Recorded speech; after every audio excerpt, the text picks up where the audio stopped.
catedrática Concepción Camarero, muchísimas gracias por estar aquí, por aceptar la invitación a este seminario. Bienvenida. Muchas gracias, doctor Aguilar Cuesta. Gracias a usted por invitarme a este seminario y darme la posibilidad de hablar en él. Y participar.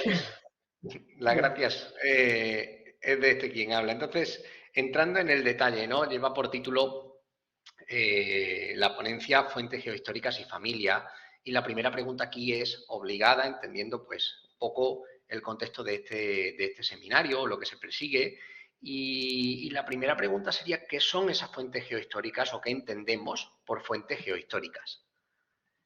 Bien, la definición de fuentes geohistóricas es muy general, como debe ser, y cabe en fuentes geohistóricas, yo diría, casi cualquier tipo de documentación. Es decir, sería aquel documento, ya sea textual, ya sea cartográfico, ya sea gráfico, de cualquier otro tipo, que da información, que da datos que son geolocalizables. Y por tanto, es un conjunto de fuentes tremendamente heterogéneo, que puede dar lugar y sirve para estudios de muy variado tipo. Dentro de esa tipología, ¿no? Dentro de esa variedad, ¿qué valor tiene este tipo de fuente y cómo sirve para el estudio de las familias? Centrándonos un poco en la temática del seminario. Bien, en principio, estas fuentes geohistóricas, y antes de entrar en familia, evidentemente sirven para el estudio de la población. Tenemos censos, por ejemplo, tenemos estudio de localidades, tenemos, por ejemplo, relatos de viajeros que nos están hablando de las características de esas localidades y sus gentes, pero quizás, y evidentemente son lo que yo más he trabajado y creo que más puedo aportar a este seminario, y se están trabajando enormemente en este momento, es decir, que empezar a trabajar con ellas desde aquí y que lo hagan los jóvenes investigadores puede ser muy positivo de cara al futuro. ¿De qué fuentes estoy hablando? Estoy hablando de las fuentes de carácter catastral y paracatastral. En principio, sobre todo catastral. Lo primero que debo decir es que cuando hablamos de fuentes catastrales o hablamos de un catastro, generalmente no hablamos de un documento, y esto es muy importante tenerlo en cuenta, sino que hablamos de conjuntos documentales muy complejos, con información muy variada y con características muy variadas de cada uno de esos documentos dentro de cada catastro.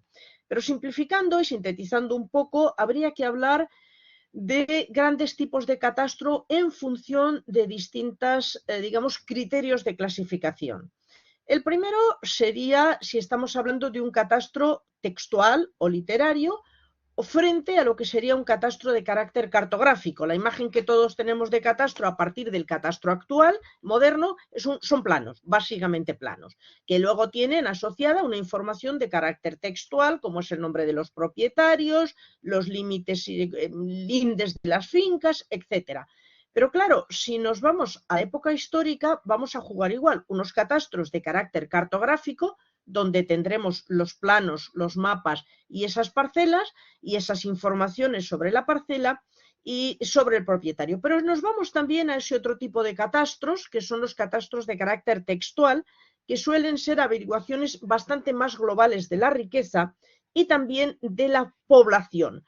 Con lo cual, generalmente en esos catastros, si no en todos, en buena parte, lo que aparece es uno de los documentos dedicado precisamente a recoger las familias que viven en esa localidad. Normalmente el núcleo familiar suele aparecer a partir del cabeza de familia, del cabeza de casa, en ese sentido amplio de familia que hay en el antiguo régimen, donde es todos aquellos que viven bajo un mismo techo, y el nivel de información que pueden dar es muy variada. Pueden darnos el nombre de todos, las edades, la actividad, etcétera, o referir nada más y nada menos a las personas que son, la relación con el cabeza de familia. Es decir, yo puedo reconstruir la familia en unos casos con un nivel de detalle muy alto y en otros menos. Es, por ejemplo, el caso del catastro enchario italiano, que da una cantidad de información brutal, que es de este carácter de inventario que les decía, catastro inventario, catastro textual o literario.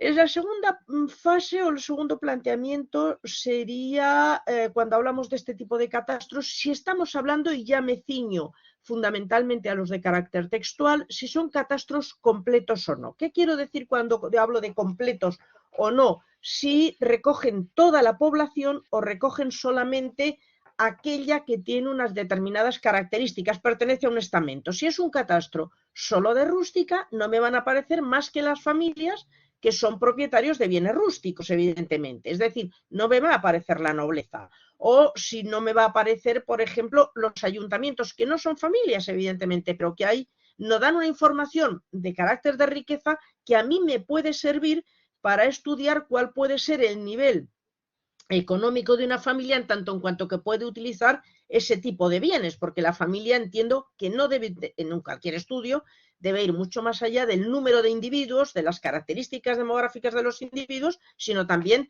con qué recursos cuenta esa familia o esas familias para salir adelante, porque en muy buena medida, en función de esos recursos, estará también el tamaño de las familias, evidentemente, y de los núcleos de población. Por tanto, hay que tener en cuenta, y resumo brevemente, cómo en esas fuentes de carácter textual, esos catastros de carácter textual y de inventario, hay que tener en cuenta, uno, cómo nos recoge la información demográfica y por tanto familiar a la hora de poder analizarlo y estudiarlo. Dos, si son unos catastros completos en tanto en cuanto son rurales y urbanos, es decir, recoge todos los bienes territoriales, o si son completos en tanto en cuanto a recoge todos los estamentos sociales que tienen propiedades, que tienen peso o que residen en un territorio. Aquí, claro, el planteamiento que hace en si son completos o no, y es una crítica que se le hace normalmente a la fuente desde el punto de vista, y esa va a ser una de las preguntas, ahora veremos de la eficacia o no, pero según lo que he expuesto, no todos los catastros sirven igual o tienen en este caso una serie de información. Hablaba de si son completos o no, y en este sentido, la crítica que se le ha hecho, y esa es la pregunta, probablemente de manera errónea a la fuente catastral, es que no contiene cierta información. Aquellos que se han acercado a la fuente no han encontrado cierta información. Por ende, lo han criticado, ¿no? Y a veces, bueno, ¿qué opinión le merece al respecto? Porque aquí choca, ¿no? Choca esa visión. Efectivamente, porque además esta es una cuestión que viene de lejos. Usted es muy joven, yo soy bastante mayor que usted y empecé a investigar mucho antes que usted y que seguro, la mayor parte de quienes nos escuchan y quienes están viendo esta grabación, eso se viene hablando desde siempre, yo diría casi de todas las fuentes. Yo creo que hay un error de acercamiento. Es decir, nosotros tenemos que acercarnos a la fuente sabiendo para qué se hizo la fuente, con qué criterios se hizo y con qué herramientas se hizo, se gestionó, se obtuvo la información y se organizó la información. Me van a permitir que utilice una palabra que suena mal, pero que la voy a utilizar en el sentido estricto. ¿Cómo se manipularon los datos que hay en esa fuente? Es decir, manipular en el sentido de manejar con las manos. ¿Cómo se agregaron? ¿Cómo se desagregaron? Porque evidentemente más bien agregaron a partir de la desagregación de la obtención de los datos, porque en muchos casos al agregar se pierde información, pero es que el objetivo de la fuente no era tener esa información de base que yo quiero como investigadora del siglo XXI, pero que no era el que necesitaba quien generó la fuente en el siglo XVIII o en el siglo XVII. Por tanto, ¿cuál es la clave? Y yo diría esto para los investigadores jóvenes que les quede muy claro. La clave es preguntar a la fuente por aquello que la fuente nos puede dar.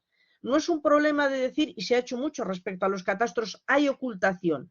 No, en muchos casos no hay ocultación. Es simplemente que ese dato, si se obtuvo, se dejó en niveles documentales más bajos que a veces se han perdido o no tenemos acceso o no hemos ido a ellos, y en otros casos es simplemente que la fuente no buscaba eso. Por tanto, la clave es buscar en la fuente lo que la fuente nos puede dar. Y esa es la clave a la hora de empezar a investigar y a la hora de investigar en cualquier momento. Centrándonos, yo creo que queda bastante claro aquí la idea. Centrándonos en este caso, en España, ¿qué catastros tenemos? ¿Cuáles son esos catastros que podemos encontrar dentro de lo que sería el territorio peninsular? Bien, a mí, dentro de los catastros, y acaba de utilizar usted una palabra que me parece muy importante, que es el territorio peninsular. Nos olvidamos muchas veces de los insulares, y antes de entrar en los catastros peninsulares, voy a hacer una pequeña disquisición sobre los insulares. Y voy a hacer una pequeña disquisición sobre unos insulares sobre los que no se suele hablar casi nunca, y además no lo tenía pensado, pero su pregunta me lleva a ello. Es el caso de esos espacios en los que no hay catastro, insulares nuestros, que es Canarias. Canarias no hay catastro, a pesar de que decimos es Corona de Castilla. Luego hablaremos del catastro de la Corona de Castilla. Hay unos territorios que no cubre, y uno es desde luego es Canarias.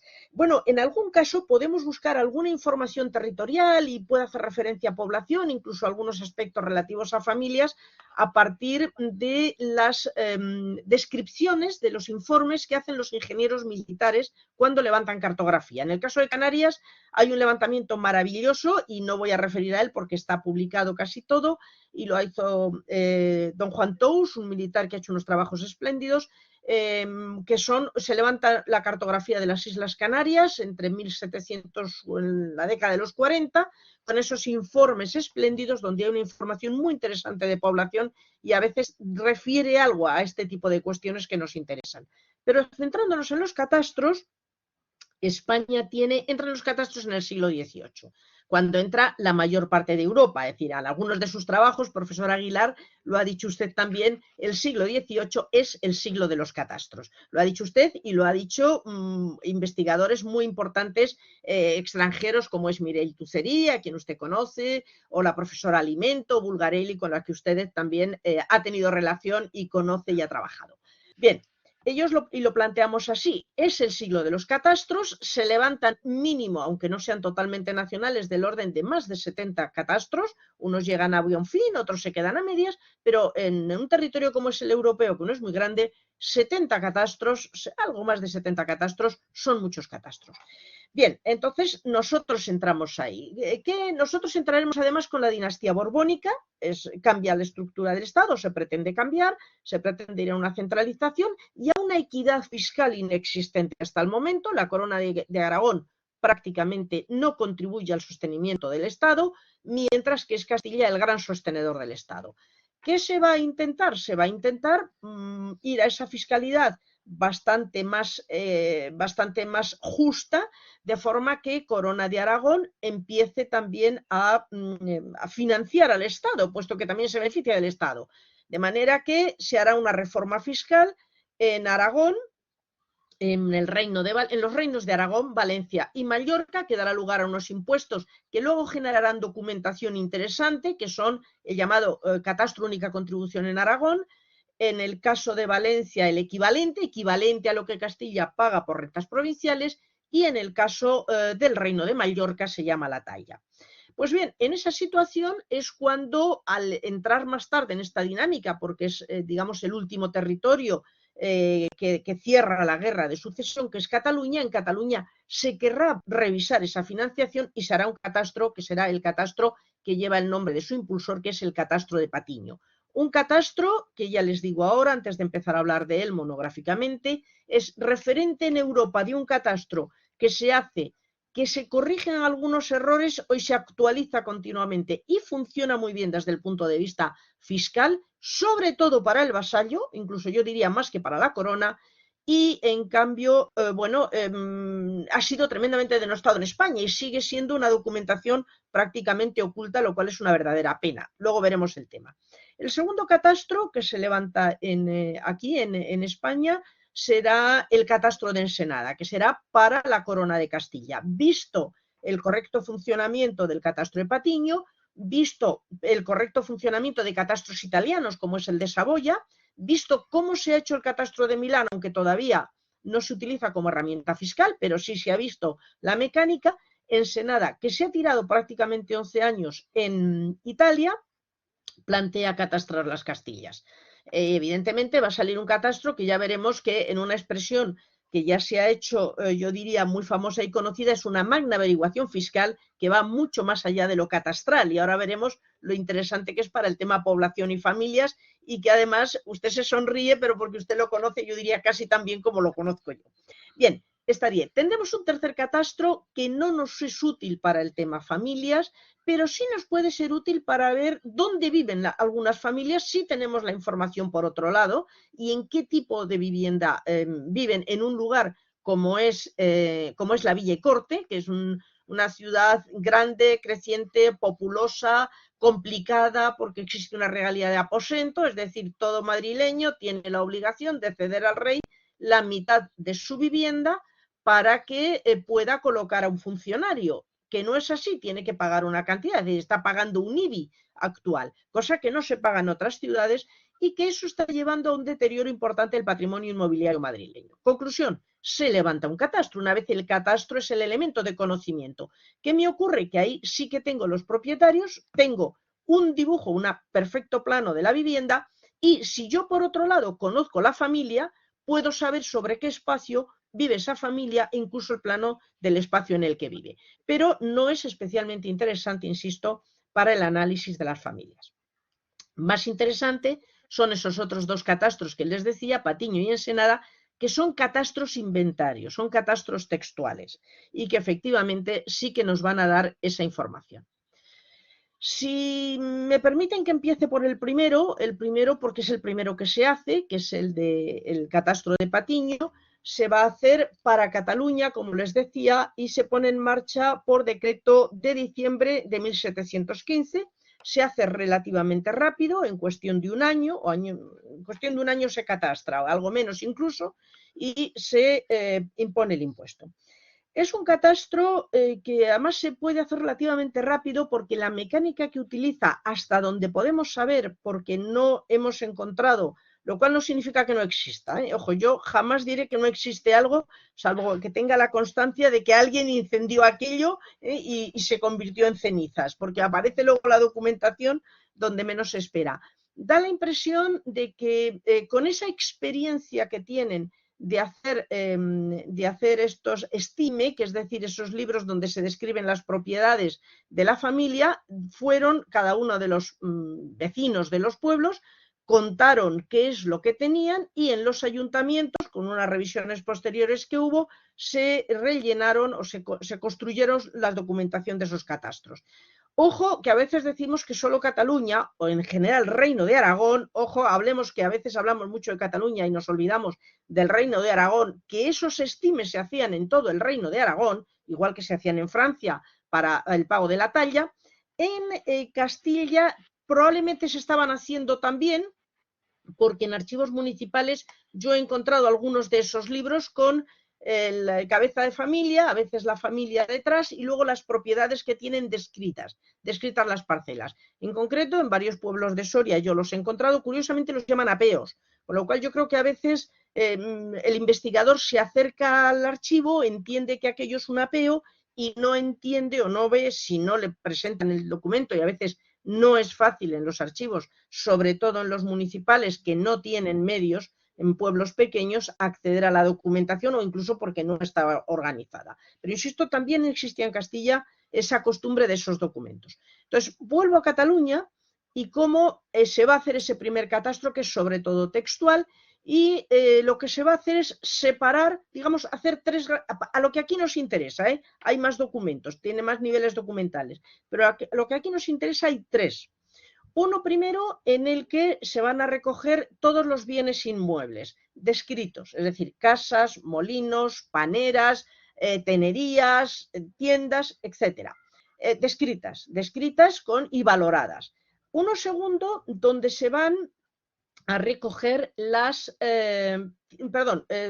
tierras por otro lado. O sea, por un lado los inmuebles construidos y por otro las tierras. Se van a describir las tierras una a una en cabeza de los propietarios. Y finalmente uno que es el que, otro con los ganados también, y finalmente uno que es el que, digamos, luego va a ser para el pago del impuesto, donde aparecen las familias. Aparece el nombre del cabeza de familia, aparecen los miembros de esa familia, aparecen sus edades y aparece el valor de lo que va a ser después, digamos, el valor económico que pueda tener parte por el que va a tener que pagar. Por tanto, tenemos un censo de población completo, y hablo de censo, no es un vecindario. Miento, Si queremos considerarlo vecindario, podemos hacerlo, porque tenemos la familia, tenemos los individuos e incluso tenemos las edades. Con lo cual, yo puedo y se puede calcular perfectamente el coeficiente de conversión de vecino en habitante. Como además tengo la riqueza, tengo que recurrir a los otros niveles documentales, a los otros documentos, pero lo tengo. El nivel de riqueza de la familia, puedo perfectamente entender cuál es el entorno en el que se están moviendo esas familias. Claro, la segunda parte del problema, que además conociéndole me lo va a decir el doctor Aguilar, porque es un gran buscador de documentación y además la encuentra, en general, es, bueno, ¿cómo accedemos? O sea, ¿cómo accedemos a ese catastro de Patiño? Que sí, que se ha estudiado, se ha utilizado en diversos estudios, pero no hay, bueno, hay un par de estudios sistemáticos que preparamos Pilar Faz y yo, que era la archivera hace unos años, en el Archivo Histórico Provincial de Lérida, que desgraciadamente ya ha fallecido, donde estructuramos bien, analizamos los niveles documentales y catalogamos toda la documentación que quedaba de Lérida, que es mucha más de lo que se cree. Siempre se había dicho que prácticamente no quedaba, apenas nada, queda muchísima y se puede hacer mucho. La publicamos la catalogación en la revista CT Catastro, es decir, que cualquiera que quiera en un momento dado acceder al archivo puede. Creo que le han cambiado las asignaturas, lo cual va a complicar un poco el tema, pero sabemos que el documento está, o sea que de una manera o de otra se puede localizar. ¿Qué queda para otros sitios? Bueno, sí me consta que hace unos meses la Generalitat de Cataluña, en el archivo que tiene, en la página o en la plataforma que tiene de archivos en línea, subió la documentación de Lérida, pero ahora no la ha vuelto a localizar. Me da la sensación de que igual que la subieron, que no estaba muy estructurada, la han debido volver a bajar, no sé si la volverán a subir. Pero en Lérida sí que está todo. ¿Qué podemos decir del resto? Pues de Gerona, hasta donde sé, no queda, y de Barcelona tampoco. Bueno, no lo sé. Donde sí se puede encontrar algo es en el archivo de Corona de Aragón, pero es la documentación que proviene, y ahora les explico, de los archivos municipales. Por una razón, porque de este catastro se hace, como se hará luego en Ensenada, una copia de este primer catastro del 16-17, una copia de esa documentación y se manda al ayuntamiento, y el ayuntamiento lo va a utilizar para el pago del impuesto. Porque la gran ventaja del catastro de Patiño es que empezó a funcionar como herramienta de exacción fiscal y dura hasta la reforma de Mont Santillán, ya en el siglo XIX. Con lo cual va a tener actualizaciones periódicas. Algunas nos van a quedar, sobre todo si se rehace completo, en el archivo de Lérida, en el caso de Lérida, pero otras nos quedan en los ayuntamientos. Con lo cual sí que podemos construir en algunos casos series y secuencias a partir de la documentación que está en los ayuntamientos. Claro, la pena es que toda esa documentación de los ayuntamientos, bueno, no se puede hacer todo, evidentemente, hay demasiadas cosas que hacer y poco dinero, pero sí sería interesante que se fuera subiendo. Se han hecho algunos estudios, no tanto de familias como de temas agrarios, sobre todo por geógrafos, hace ya años, aunque ahora realmente Catastro de Patiño está utilizando poco. Yo entiendo que por razones más de carácter político que científico, desgraciadamente, y así lo digo, pero sí es cierto que hay alguna cosa se está haciendo. ¿Que hay que utilizarlo más para el tema de familias? Sin duda, sin duda. ¿Y que daría mucho juego? Sin duda. Pero eso es lo que tenemos. Y el ideal sería que lo que existe efectivamente se pudiera ir subiendo en línea, pero no todo se puede tener en línea. Y eso es Patiño. Claro, conozco al profesor Aguilar y me va a decir, ¿y qué pasa con el resto? Pasamos a Ensenada. Ya pasamos a Ensenada. Y además es su debilidad, o sea que evidentemente también es la mía y yo creo que también es la de múltiples investigadores en este momento. Si eso es Patiño, que les insisto, funcionó muy bien desde el punto de vista de la hacienda y también del vasallo, porque pagó en función de su riqueza real. Y además, como no se actualizó la cuota, del siglo XVIII significa un aumento de la riqueza en el territorio, pero la cuota queda absolutamente escayolada, y permítaseme la expresión, a la cuota de los años 20. Con lo cual, a finales del 18, el impuesto tiene un peso muy escaso o mucho más escaso sobre las familias que lo que tenía antes. Fíjense, por tanto, que eso tenemos que tenerlo en cuenta a la hora de estudiar también las familias, esa disminución real del impuesto. Pero si nos vamos a Ensenada, visto que Cataluña funcionaba muy bien y visto que Saboya funcionaba espléndidamente bien, Ensenada y su equipo plantea catastrar las Castillas, plantea catastrar la friolera de 372.000 kilómetros cuadrados. Quedan fuera Canarias, que es Corona de Castilla, como les decía, por esa situación especial fiscal que tiene y de frontera de cara a la mar Océana para pasar evidentemente a América, y un espacio que tiene unas características muy propias, muy problemáticas. Quedan fuera los dos espacios forales, País Vasco y Navarra, que como eran forales y no estaban pagando las rentas provinciales, claro, porque el objetivo fundamental del catastro, y vuelvo a lo de antes, hay que saber para qué se hace la documentación, es sustituir las rentas provinciales por una única contribución. Por tanto, esos dos espacios no los tendremos, con lo cual, bueno, hoy se pierde en una documentación de carácter único para el estudio de la riqueza en general del territorio y de las familias. Si nos vamos a Ensenada, yo me centraría en lo que planteaba antes, que en parte he planteado también para Patiño. Hay que ver a qué nivel documental voy, a qué documentos voy. A diferencia de Patiño, en el catastro de Ensenada, cada uno de los individuos tenía que hacer una declaración de sus bienes, rentas y cargas, y de su familia. De su familia, ¿dónde la declaraba? En el lugar donde residía. Porque la declaración de sus bienes, rentas y cargas hacía tantas como rentas y cargas tuviera en distintos municipios, porque la unidad territorial catastral, tanto en Patiño como aquí, y la mayoría de los catastros, es el término municipal. Utilizo la palabra término municipal, que no es muy correcta en ese momento, es el pueblo, entendido en Ensenada como el alcabalatorio, es decir, ese espacio de terreno que paga la alcabala en un determinado sitio y, si es posible, que también tiene tazmía, si no, la base es el alcabalatorio. Por eso, a veces, y hay que tener cuidado, no nos coincide el término municipal actual con el catastrado. Por tanto, cuando vayamos al catastro hay que entender eso, porque a veces decimos, es que ese espacio no estaba, o eso no estaba, sí, perdón, tenía concepto de alcabalatorio, era un coto redondo, o era una granja, y ahí hay una familia. Por tanto, hay que saber muy bien también qué unidad territorial se maneja. Pues les decía, cada individuo tenía que presentar una declaración, un memorial o relación con sus bienes, rentas y cargas y su familia. Ahí, ¿qué tenemos que decir? Que generalmente este es el nivel documental que más información trae, porque es el menos sistematizado. Los siguientes sí sistematizará la información, pero aquí menos. Es verdad que aquí hay diferencias. Aquí, evidentemente, nos van a dar el nombre del cabeza de familia siempre, la edad siempre. A veces, en los más completos, y ahora explico el porqué de las diferencias, nos van a dar el nombre de la esposa, su edad, nos van a dar los hijos y su edad, y los de los individuos que conviven con esa familia y su relación con la familia y sus edades. Eso en los casos en que está más completo. También nos van a dar sus profesiones. Por tanto, también podemos ir viendo cuestiones de población activa dentro de cada una de las familias. ¿Quiénes son los miembros que están trabajando? A sabiendas de que en el antiguo régimen trabajan todos. Vamos a dejarnos de cosas. Y en muchos casos, si la mujer ejerce alguna profesión, a veces aparece, aunque luego desaparezca en otro sitio, si es una profesión de apoyo a la profesión del marido.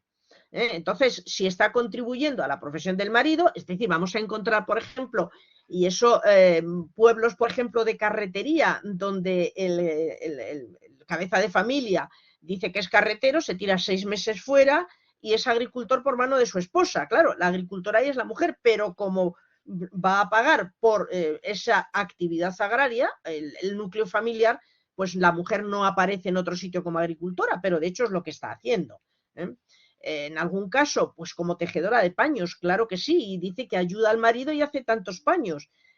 Bueno, pues efectivamente tenemos la cuestión laboral femenina, que a veces se dice no aparece, ahí aparece en ese nivel documental. Bien es cierto, y luego a veces eso simplemente se tacha y no se pasa luego a los otros libros que son oficiales del catastro. ¿Qué nos ocurre?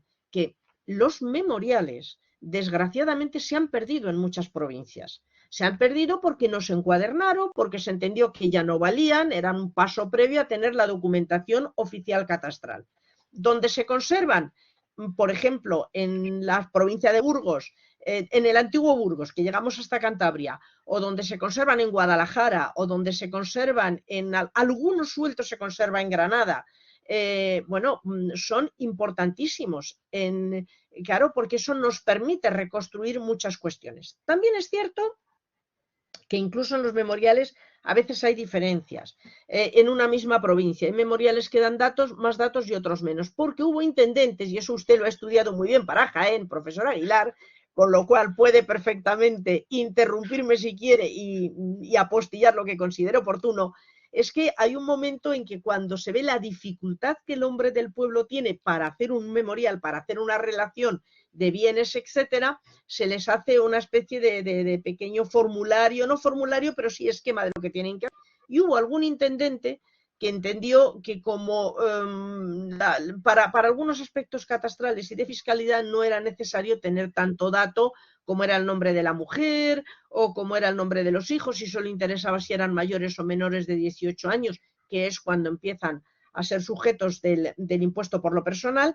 Entonces reducen algo la información de detalle de la familia. Pero en cualquier caso, el núcleo familiar lo tenemos, con mayor o menor nivel de detalle, y por eso les decía antes, y vuelvo a insistir en esto, es fundamental conocer los criterios con que se realiza la fuente en general y la fuente en particular que manejamos. Porque a veces Claro. he dicho, es que hay ocultación de personas. No, no hay ocultación, es simplemente que es lo que no estaban buscando, y entonces no están ocultas, no se ha ocultado el dato por ocultarlo. De hecho, el niño está ahí. Si a usted nos están diciendo, y eso recuerde que lo discutíamos en su trabajo y en su tesis, oiga, si usted me dice aquí que hay 2 hijas menores, 2 mayores de 18, 3 menores y 3 mayores de 18, no están ocultando a los mayores de 18 porque no se los van a llevar a levas, no, se los van a llevar si están ahí. Otra cosa, no está el nombre, pero están. Por tanto, insisto en la importancia de conocer la fuente y pedirle lo que nos puede dar. Y en temas de demografía y de temas de familias es una de las razones, y de mujer sobre todo, donde tenemos que empezar a hacer un poco de reflexión para saber cómo nos acercamos a las fuentes. Esa heterogeneidad y homogeneidad a la que se refiere y sobre la que ha escrito mucho, dependía tanto de los intendentes como de los propios subdelegados. Es decir, al final había que bajar incluso a otro nivel, que era el nivel de la población, y no todas las poblaciones, que es lo curioso, a veces hechas por los mismos subdelegados, van a actuar de la misma manera, ¿no? Esa heterogeneidad, como muy bien señala, hay que tenerla muy en cuenta, porque vamos a hablar de personas. Al final estamos hablando de eso, de personas que en un momento determinado, por circunstancias X, van a actuar con mayor o menor prisa, o la propia Junta va a decir, oiga, que tenemos que finalizar. Y ya he explicado esto de los intendentes, de los comisionados, oiga, es que cambia a medida que se va realizando el catastro, ¿no? Claro, pero fíjate que efectivamente es así, pero lo fundamental está. Es decir, que se haya reducido algo de información significa que se ha reducido el detalle, pero no el conjunto. Y eso es muy importante a la hora de trabajar. Familias, yo puedo reconstruir la familia con mayor o menor nivel de detalle de edades, pero como usted bien decía, está, y está ahí y hay que buscarlo. Bien, ¿cuál sería el siguiente nivel, que es el que más se utiliza más, y sobre todo no queda más remedio cuando ya no nos quedan memoriales? Porque les decía, en La Mancha son maravillosos y están todos. Bueno, La Mancha además es un prodigio, porque además han conservado hasta las cartas que los subdelegados envían al intendente. Ese papel no se tiró, en otros sitios se tiró y ahí no se tiró, ¿no? Y ahí están trabajando muy bien. María Ángeles Rodríguez Domenech, que usted conoce, estuvo en su tribunal de tesis, y que además con la que usted también, y me dijo el otro día precisamente que quiere ver con usted unas cuestiones. Bueno, pues efectivamente ese no es el caso siempre, pero sí es cierto que está ahí. Pero como eso no pasa siempre y en muchos casos se ha perdido, nosotros trabajamos sobre todo con otro nivel documental, o hay otros niveles documentales. Esos niveles documentales en el catastro, y voy viendo lo que se hace a partir solo de las declaraciones individuales, luego iré a las respuestas generales.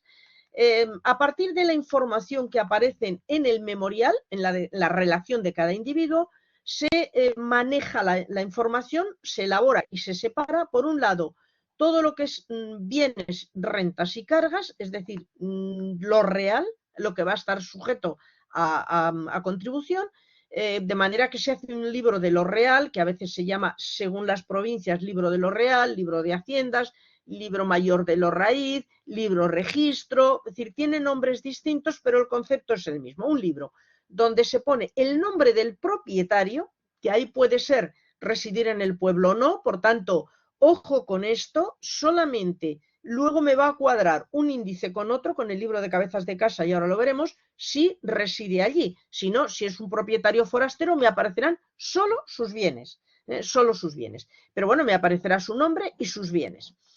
Y luego me aparecerá un libro, o voy a hacer ya solo con la población avecindada en el pueblo, residente en el pueblo, ya tenga estatuto de vecino o no, porque piensen, por ejemplo, que gentes como los médicos que están un tiempo, o los maestros, a veces no tienen el estatuto legal de vecino, pero residen. Y ahí está su familia. Entonces ahí sí que encontraremos ya en lo que vamos a llamar libro de cabezas de casa, a veces aparece como libro de lo personal, a veces aparece como libro de familias, depende un poco. Y ahí vamos a encontrar efectivamente las familias. Ahí sí que tendremos el cabeza de casa con los miembros de la familia. ¿Qué ocurre? Que si yo he tenido mucho detalle en el memorial, aquí generalmente voy a tener mucho detalle también. Pero no siempre. A veces hay información en los memoriales que a mí no se me pasa al libro de cabezas de casa, porque en el libro de cabezas de casa a veces el tema de las edades se simplifica algo. Hablo de algunas zonas de la provincia de Burgos, hablo de algunas de Jaén, que usted lo ha trabajado y lo ha visto. Es decir, no lo hace Guadalajara. Guadalajara da toda la información de edades, nombres, etcétera, no simplifica. Depende, insisto, un poco de unos sitios y de otros, pero ahí es donde tenemos esa información. Y es una información utilísima, utilísima porque además ya ha sido cotejada y comprobada. El catastro tiene unos procesos de revisión de las declaraciones que nos permite asegurar que lo que ya tenemos en esos libros de cabezas de casa es lo correcto y es lo que tiene que ser. Por tanto, este es un nivel documental muy, muy importante para el tema del trabajo de las familias. Si yo además ese nivel documental de la familia me lo uno con el libro de lo real, y fíjense aquí la complementariedad de la propia documentación catastral, yo puedo saber, como hablábamos de Patiño, cuál es el nivel económico de esa familia. Y me he pasado un tema que puede ser interesante también. Fíjense que hablamos de nivel económico, pero podríamos hablar de nivel cultural. ¿Por qué? Porque en algunos casos, en el libro de la cabeza de casa no lo dice, pero en los memoriales sí. En algunos casos nos dice si los hijos trabajan o si los hijos están estudiando. O podemos ver si el cabeza de familia sabe firmar. Y me he vuelto a los memoriales, ojo a esto. Bueno, podemos ver si hay alguna mujer que sabe firmar, que alguna me he encontrado, alguna me he encontrado. Es decir, incluso en libros de cabezas de casa, a veces se recoge algún pequeño dato sobre si el hijo estudia o reside fuera, aunque se le incluya, porque está estudiando en un colegio. Estoy pensando en alguno de Cantabria que estuve viendo ahora hace poco, que es de la antigua provincia de Burgos. Es decir, que a veces hay que revisar con mucho cuidado la información, porque a veces aparecen esos detalles sueltos que son muy interesantes. En los memoriales a veces nos aparece, mire, tengo un hijo tal, pero es ciego, o tengo un hijo tal, pero está baldado de la espalda, o tengo una hija con mal de corazón, y los datos que les doy son de memoriales que he visto, es decir, y esos pequeños detalles en general no pasan al libro de cabezas de casa. Digo en general, pero ahora habrá alguien que irá a ver el de determinada localidad y resulta que ahí sí lo han puesto en algún caso, porque como es inválido, no vaya a ser que sea mayor, y si no pongo que es inválido me le van a hacer pagar impuesto. Entonces, eso lo podemos encontrar también y me parece importante que lo tengamos en cuenta. Bien, si me permiten, y seguro que ya conociendo, estamos hablando de que se ha perdido documentación, y ya les digo que si hay una persona que encuentra documentación, aquí es el profesor Aguilar, que es absolutamente especialista en ese tema. ¿Qué pasó con estos documentos? En este libro de cabezas de casa, que es ahora en el que me estoy centrando, y también en este libro de lo real. Bueno, se hizo un original que quedó en la contaduría de rentas de la cabecera de la provincia, es decir, en Granada, en Jaén, no en Málaga, por ejemplo, que no es cabeza de intendencia en ese momento, sí en Toro, que hoy no lo es, pero en su momento era cabeza de intendencia, es decir, hay que también, vuelvo a lo de antes, la intendencia. Y entonces, eso sí es cierto que cuando se crean las provincias por Javier de Burgos, 1733-34, esa documentación generalmente, y digo generalmente, pero no generalicemos, se pasa a las delegaciones de Hacienda de las nuevas provincias. Entonces, hay provincias que sí que envían toda la documentación y distribuyen a cada una nueva provincia esa documentación, hay otras que no lo hacen, hay otras que envían toda y otras no. No sé, Toledo, por ejemplo, la Intendencia de Toledo se quedó con casi todo, aunque luego eso tuviera que corresponder a Ciudad Real. Bueno, pues los pueblos que hoy son Ciudad Real y eran Toledo, entonces Toledo no soltó nada, pero sí que cogió la documentación que le vino de Ávila, por ejemplo. Granada hizo cosas muy raras porque hubo las respuestas generales, los autos, que es otro nivel documental del catastro, se queda en Granada, al menos en el caso de Almería, mientras que libros de lo real y cabezas de casa pasan a Almería. Málaga, pues es que no se sabe, ha desaparecido casi toda esa documentación. No sé bien si en algún incendio, etcétera, pero en el archivo de Málaga no queda nada. Y en Granada, de documentación local de Málaga, prácticamente no queda. Pero fíjense, importante, como aquí y como este catastro, igual que pasaba en Lérida, en Cataluña, va a ser un instrumento, una herramienta fiscal, el pueblo tiene que saber qué tiene para poder en su momento, lógicamente, aplicar el impuesto y cobrárselo a quien se lo tiene que cobrar para llevarlo a la caja de rentas. Entonces, se les va a enviar una copia de las respuestas generales, que es un cuestionario de 40 preguntas que se le hace al pueblo y da una primera foto fija, del que no he hablado y no es muy útil para las familias, sí nos da el número de vecinos, pero no nos habla de las familias, aunque podemos encontrar datos interesantes para hacernos una imagen global de la localidad donde viven las familias. Mi opinión personal es que hay que ver toda la documentación porque hay una complementariedad que aparentemente en detalle no existe, pero que cuando uno lo ve todo, tiene en la cabeza todo. Pero les decía, se hace copia de esas respuestas generales del libro de cabezas de casa y del libro de lo real y se envía a los ayuntamientos. Se envía en enero del 61.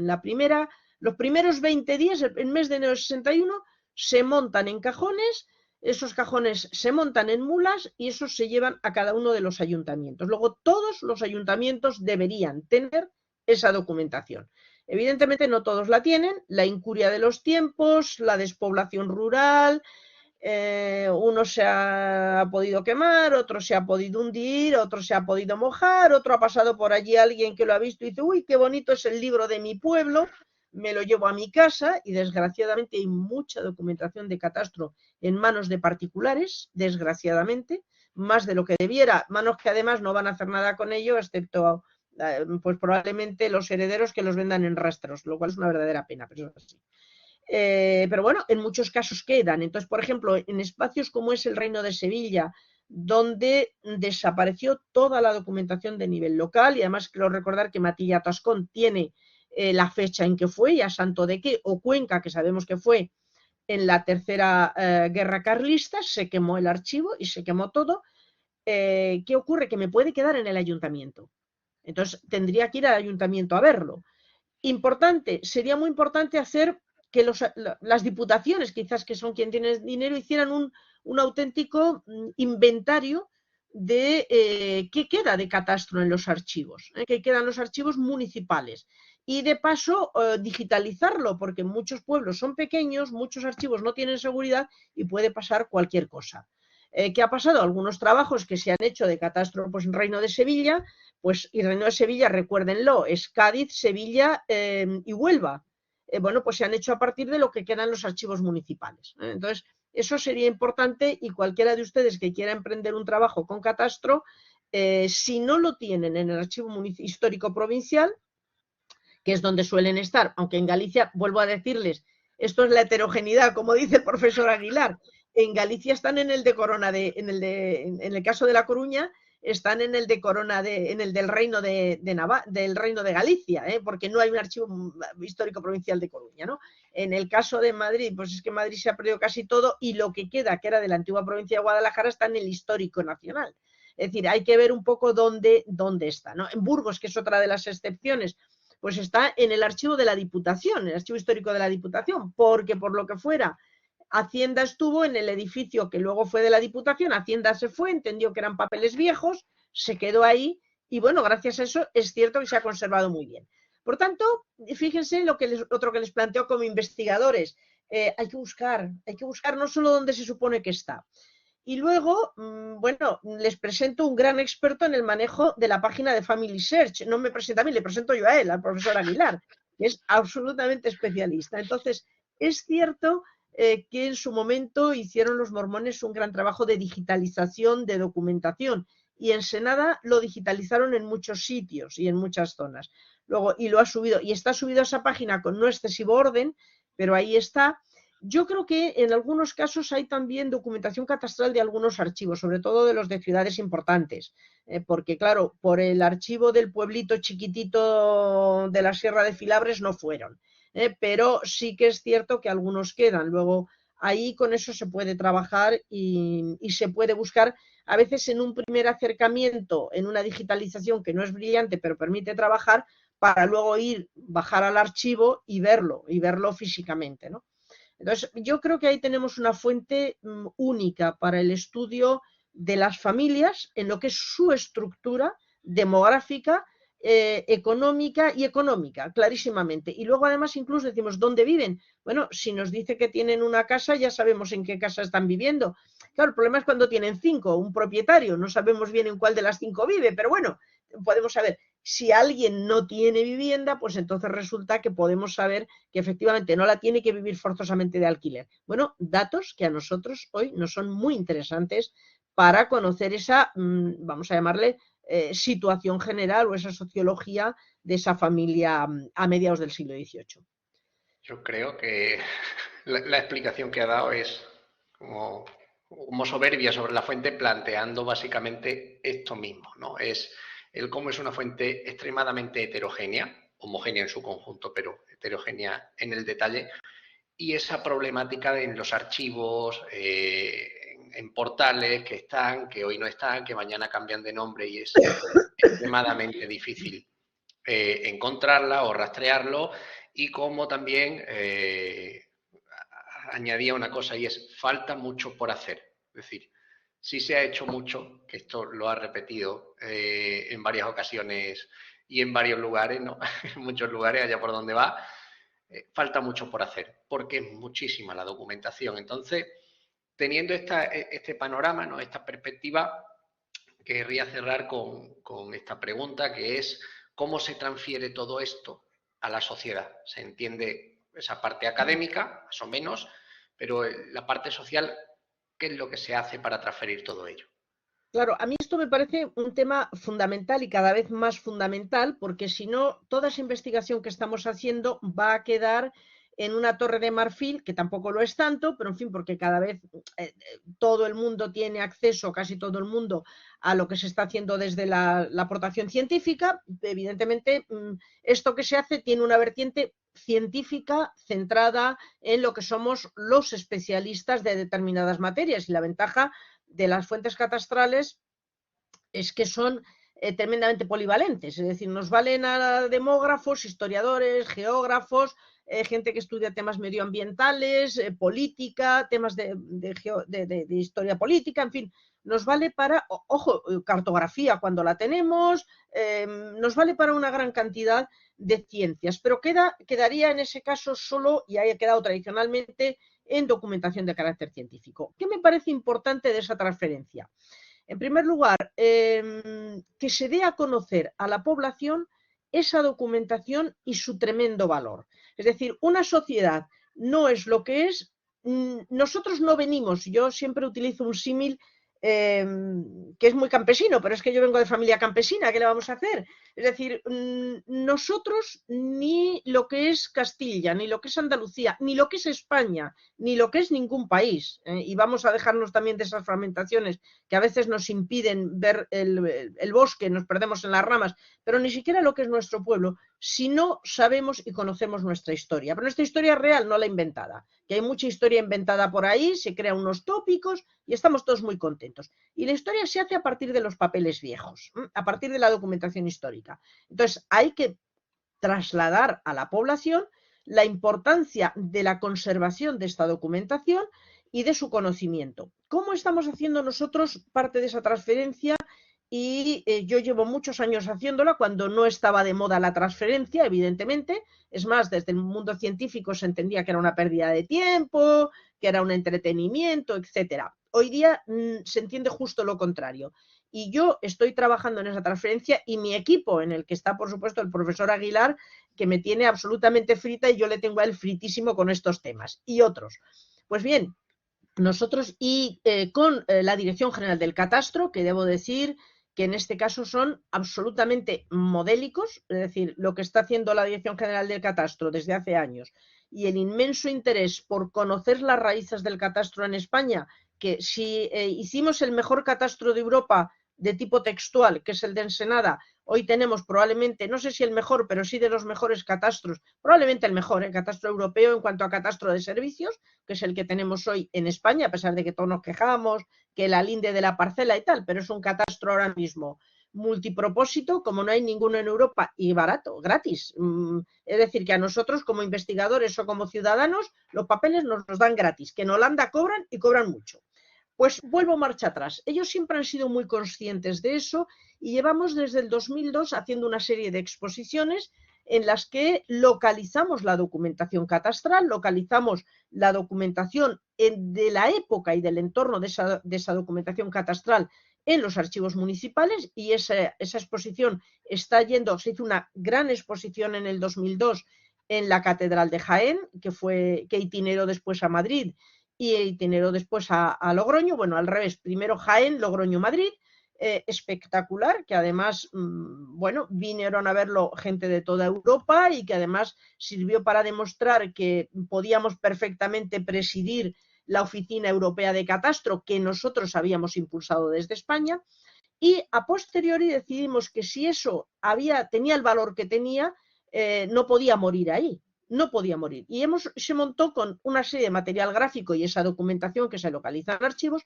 una exposición que lleva itinerando desde el 2002 y que ya no sé ni cuántas hemos hecho, pero hemos hecho muchas, que va por distintas localidades, con la colaboración de los ayuntamientos, que esto también me parece importantísimo, la colaboración entre las administraciones, la administración del Estado, la administración, en este caso, del local, de los distintos ayuntamientos, ojo, y en la labor de los investigadores que hacemos divulgación y tenemos que hacer divulgación y transferencia de alta calidad.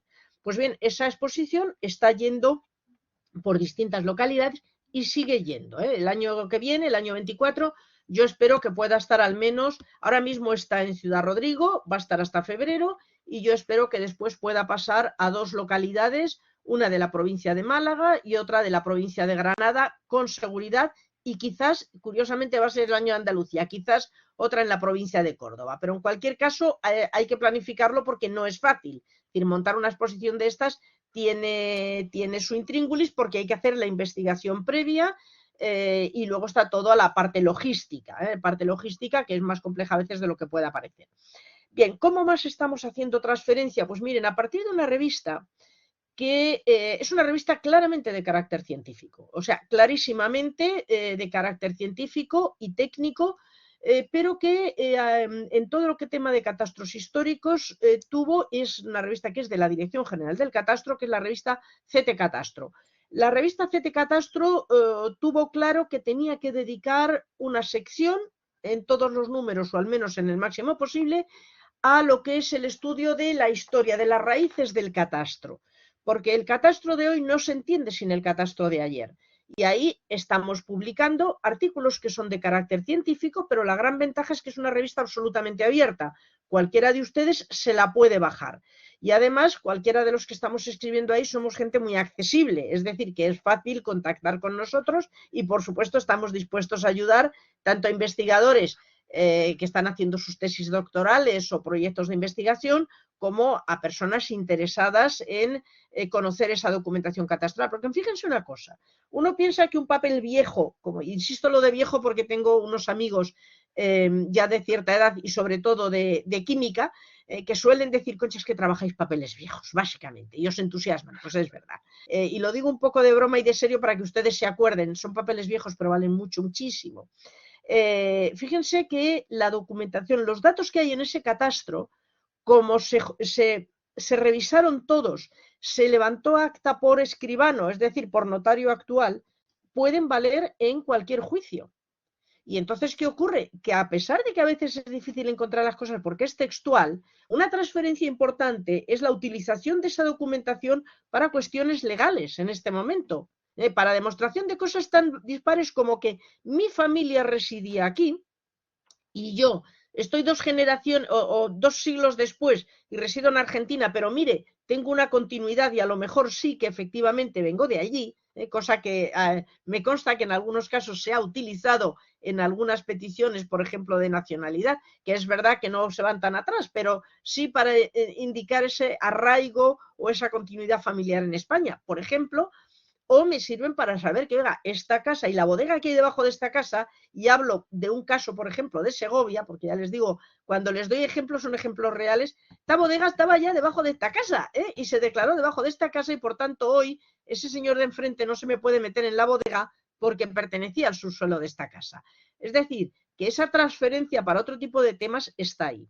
Y les insisto, ¿qué más transferencia hacemos? Pues mire, mi equipo y yo, y de verdad, yo no podría hacer nada, ni la mitad, bueno, mucho menos de la mitad de lo que hago, si no fuera por mi equipo, el equipo de gente joven que trabaja conmigo, que ahí está el profesor Aguilar, al que ustedes le están poniendo cara, pero está también el profesor Ballina, está la profesora García Juan, está la profesora Ana Luna, está el profesor Julio Fernández Portela, es decir, hay una serie de gente, está el profesor Bringas, no lo olvidemos, que trabaja con otro catastro ya del siglo XIX y por eso nos referimos a él, también interesantísimo.